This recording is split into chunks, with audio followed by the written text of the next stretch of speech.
À l'aide du logiciel GeoGebra, je vais expliquer la détermination d'un cercle. Pour déterminer un cercle, on a besoin de savoir deux choses, la position du point du centre et la longueur du rayon. L'idée de cette leçon, c'est de répondre à la question combien de cercles peux-tu tracer? Ça veut dire savoir le nombre de cercles passant par un point donné, par deux points donnés et par trois points donnés.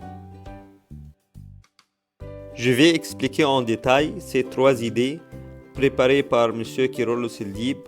Pour plus de vidéos, inscrivez-vous à mon channel. Si ce vidéo vous a plu, appuyez sur like et la cloche pour les notifications.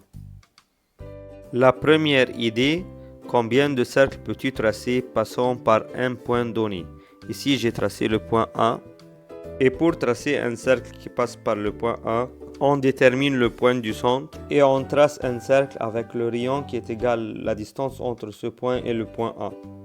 On peut répéter ce qu'on a fait infinité de fois, car il y a infinité de points qui peuvent être les points du centre et de chaque point, on trace un cercle qui passe par le point A. Car on n'a pas déterminé ni le rayon du cercle, ni la position du point du centre. Alors on est libre de tracer le cercle de n'importe où avec n'importe quel rayon. La réponse de la question de la leçon ici, on peut tracer une infinité de cercles qui passent par le point A. Si la question change et on détermine la longueur du rayon qui doit passer par le point A. Ici, on a déterminé le rayon, mais pas la position du point du centre. J'ai tracé un cercle de centre A et je peux contrôler son rayon. Ça s'appelle le cercle des centres. Si la question maintenant, combien de cercles de 4 cm peux-tu tracer qui passent par le point A? N'importe quel point sur la courbe du cercle des centres a une distance 4 cm avec le point A. Pour cela, on peut poser le centre du cercle n'importe où sur la courbe du centre du cercle et on trace un cercle de rayon 4 cm. C'est pour cela qu'on l'appelle le cercle des centres. Et il y a une infinité de points qui se trouvent sur la courbe de ce cercle. Alors on peut tracer une infinité de cercles de rayon 4 cm qui passent par le point A. Seulement tu dois placer le centre n'importe où sur la courbe des cercles des centres.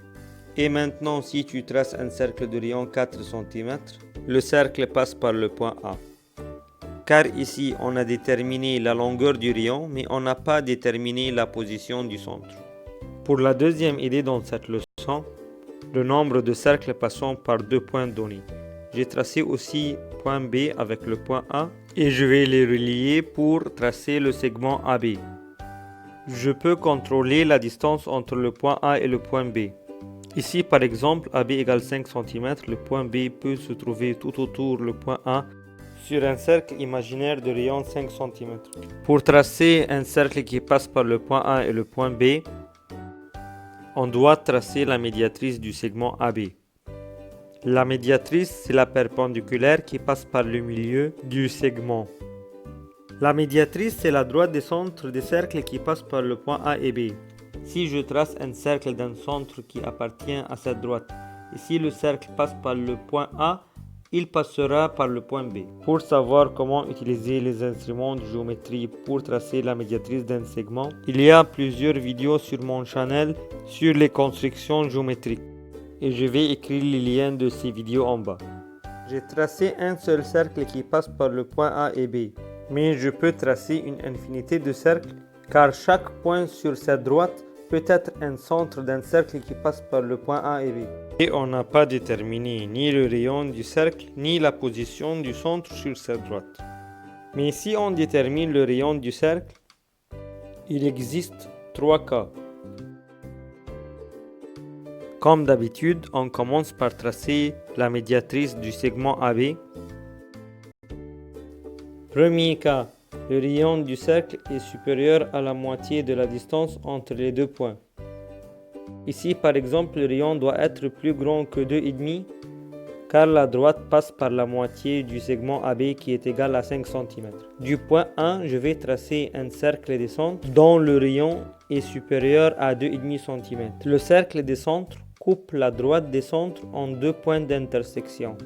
Je vais déterminer les deux points d'intersection entre la droite des centres et le cercle des centres.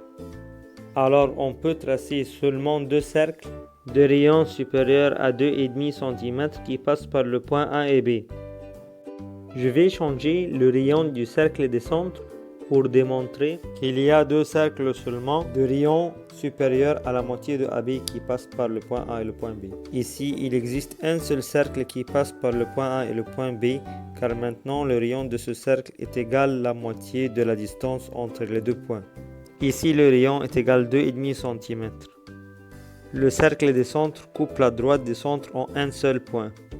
On peut tracer un seul cercle, c'est le plus petit cercle qu'on peut tracer. AB est égal au diamètre. Mais si le rayon est inférieur à la moitié de AB, c'est le troisième cas, on ne peut pas tracer aucun cercle. Le rayon est inférieur à 2,5 cm. Pour cela, le cercle de centre ne coupe pas la droite des centres. Alors, si le rayon du cercle est inférieur à la moitié de AB, on ne peut pas tracer aucun cercle. Et si c'est égal à la moitié de AB, on peut tracer un seul cercle. Et si c'est supérieur à la moitié de AB, on peut tracer deux cercles. Ce sont les trois cas. On sait le rayon du cercle et on peut déterminer où se trouve le centre du cercle. La troisième et la dernière idée dans cette leçon pour 3 points. Combien de cercles peux-tu tracer? Passons par les 3 points donnés. Premièrement, on va relier les 3 points pour former un triangle. Le cercle qui passe par les 3 sommets d'un triangle s'appelle cercle circonscrit au triangle, car le triangle est inscrit dans ce cercle. On va tracer les médiatrices des 3 côtés du triangle, car sur la médiatrice d'un segment se trouve le centre du cercle qui passe par les extrémités de ce segment. Les 3 médiatrices se coupent en un seul point. Pour le triangle obtusangle, c'est à l'extérieur du triangle. Pour le triangle acquittangle, c'est à l'intérieur du triangle. Et pour un triangle rectangle, c'est à la moitié de l'hypoténuse. Le point d'intersection des 3 médiatrices, c'est le centre du cercle qui va passer par les 3 points A et B et C. Car ici, on sait la position du centre. C'est le point d'intersection des 3 médiatrices et on sait le rayon. C'est la distance entre ce centre et n'importe quel point A ou B ou C. Dans le triangle rectangle, l'hypoténuse est le diamètre du cercle. Le centre se trouve à la moitié de l'hypoténuse. Ici, on a un triangle inscrit dans un cercle. Un de ses côtés est le diamètre. Toujours, c'est un triangle rectangle. Alors, pour tracer un triangle inscrit dans un cercle, on doit trouver le point d'intersection de 3 médiatrices. Et la réponse de la question de la leçon, on peut tracer un seul cercle qui passe par 3 points donnés. Mais si les 3 points sont alignés, est-ce qu'on peut tracer un seul cercle toujours? La réponse, non, car maintenant les 3 médiatrices sont parallèles. Elles ne se coupent jamais. On ne peut pas tracer aucun cercle par 3 points alignés. Ce sont toutes les idées de cette leçon, mais pour aller plus loin, combien de cercles inscrits dans un triangle peux-tu tracer? Pour tracer un cercle inscrit dans un triangle, c'est par l'intersection des bisectrices, pas les médiatrices. J'ai tracé la bisectrice de l'angle A. Pour savoir comment tracer la bisectrice, consultez les vidéos des constructions géométriques. Je vais écrire le lien en bas. Maintenant, je vais tracer la bisectrice de l'angle B et la bisectrice du troisième angle. Je vais déterminer le point d'intersection des 3 bisectrices. Ça va être le centre du cercle inscrit dans ce triangle. Le triangle va être circonscrit au cercle. Il y a un seul point d'intersection, alors il existe un seul cercle inscrit dans ce triangle. Maintenant, on sait où se trouve le centre du cercle, mais on ne sait pas la longueur du rayon. Alors on trace la perpendiculaire du centre sur n'importe quel côté. Le rayon, c'est la distance entre le point de contact de la perpendiculaire sur le côté et le centre du cercle. On peut maintenant tracer le cercle. Pourquoi on a utilisé la perpendiculaire pour trouver le rayon? Car toujours la tangente est perpendiculaire sur le rayon. Merci pour votre attention. Les vidéos prochaines vont être un groupe de vidéos qui révisent les constructions géométriques de première préparatoire. Le premier vidéo, construction en compas de la bisectrice d'un angle.